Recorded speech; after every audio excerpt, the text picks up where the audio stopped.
తిరుమల తరిగొండ వెంగమాంబ అన్నప్రసాద కేంద్రంలో భక్తులకు శనగపప్పు గారెలు వడ్డించి కార్యక్రమాన్ని TDP chairman BR Naidu, EO Syamala Rao, అదనపు ఈవో వెంకయ్య చౌదరి ప్రారంభించారు. ముందుగా గారెలను స్వామి అమ్మవార్ల చిత్రపటాల వద్ద ఉంచి పూజలు చేసిన చైర్మన్, అధికారులు భక్తులకు స్వయంగా గారెలు వడ్డించారు.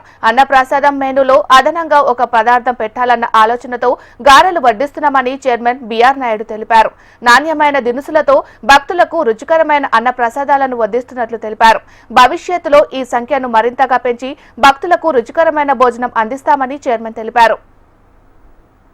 చైర్మన్ గా బాధ్యతలు స్వీకరించిన తర్వాత ఈ అన్నప్రసాదం సెంటర్ కు వచ్చి భోజనం చేయడం జరిగింది. ఆ సందర్భంగా నా మనసులో ఒక ఆలోచన వచ్చింది, ఇంకొక పదార్థం పెడితే బాగుంటుందని. ఈ విషయాన్ని ముఖ్యమంత్రి చంద్రబాబు నాయుడు గారి దృష్టికి తీసుకెళ్లటం, వారు వెంటనే ఆమోదించటం, ఆ తర్వాత అధికారులతో చర్చించి బోర్డు సమావేశంలో ప్రవేశపెట్టి అందరి ఆమోదయోగ్యంతో ఈరోజు మసాలా వడ ఇంట్రడ్యూస్ చేయాలని అనుకున్నాం. అదేవిధంగా ఈరోజు కార్యరూపం దాల్చింది. దీనికి జనవరి 20వ తారీఖు నాడే ట్రయల్ రన్ వేశారు మన అధికారులు. అది బాగా సక్సెస్ అయింది, చాలా రుచికరంగా ఉందని చెప్పేసి ఫీడ్బ్యాక్ వచ్చింది. దానికి అనుగుణంగానే కొంత సమయం పట్టింది, ఎందుకంటే అన్ని ఏర్పాట్లు చేసుకోవాలి.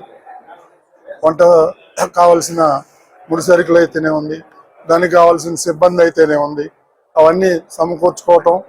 ఈ రోజు నుంచి 35,000 మందికి వడలు సప్లై చేయాలని అనుకుంటున్నారు. ఇక దీన్ని ఇంకా పెంచి అందరికీ అందుబాటులో తెచ్చేదానికి మన అధికారులు కృషి చేస్తున్నారు. ప్రతి ఒక్కరికి ఈ కార్యక్రమంలో భాగస్తులందరికీ కూడా పేరు పేరున ధన్యవాదాలు తెలుపుకుంటున్నాను. ఏపీ అసెంబ్లీ సమావేశాలు కొనసాగుతున్నాయి. ఇప్పుడు ఆ లైవ్ చూద్దాం.